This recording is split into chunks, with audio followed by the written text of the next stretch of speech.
Magandang buhay mga kapatid, welcome back po muli sa ating channel. Ngayong araw po ay magluluto po tayo ng red kidney beans with itag.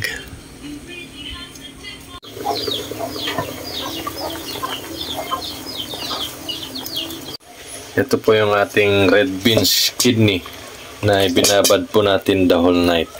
Ayan, ito na po siya, medyo malambot na po. Magasan na lang po natin ito para hindi mahirap lutuin mamaya.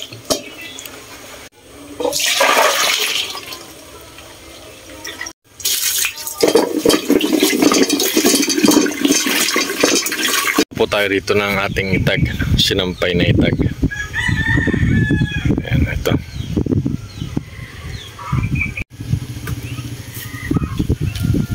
Hihiwain po natin to, tapos igigisa na natin.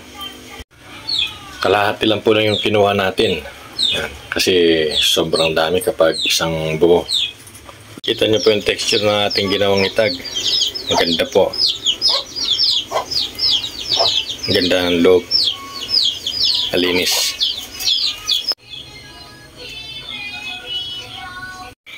Kunin na po natin yung ating kawali.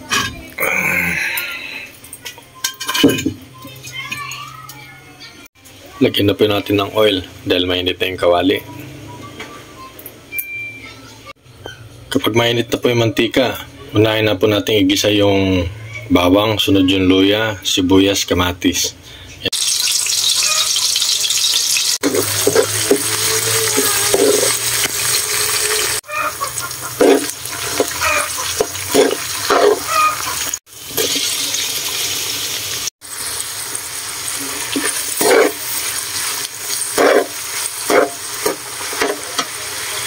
Ako po, naglalagay po ako ng maraming kamatis dahil mas masarap po pag maraming kamatis, mas malasa.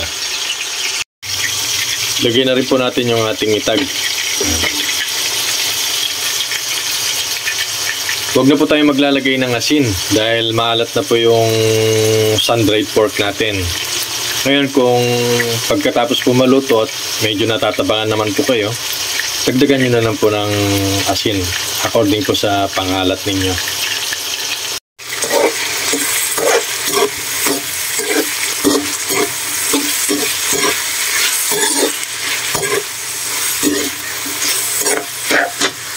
Pagkatapos po nating maigisa yung itag, lagyan na po natin yung red kidney beans. Ito po. Ayan.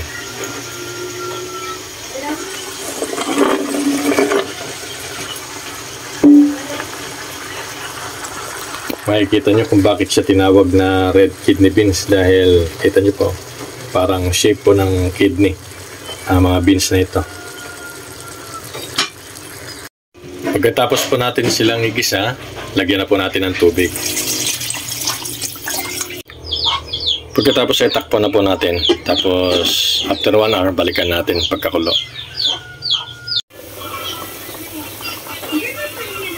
Tikman na po natin kung umalat.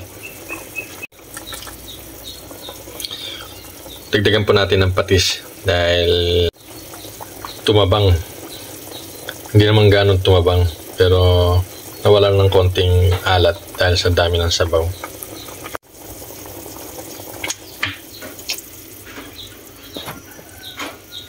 Lagyan din po natin ng betchin. Tapos paminta na durog. Ilagay na po natin yung naiwa-hiwang puso ng saging. Nailagan na rin po natin yan. Unang kulo.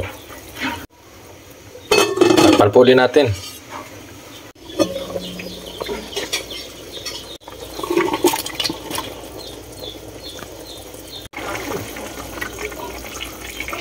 Check po natin kung malambot na.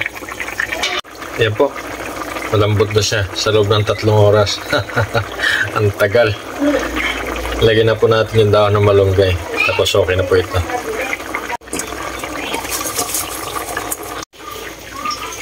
Luto na po siya mga kapatid. Ito po ang beans na mataas ang protein. Para mga kapatid, hanggang dito lang po muna tayo. Sana nakatulong po ang video na to sa inyo. Kaya nang lagi natin sinasabi, huwag po tayo mawalan ng pag-asa buhay, and God bless us all po. Maraming salamat sa panonood. Paalam.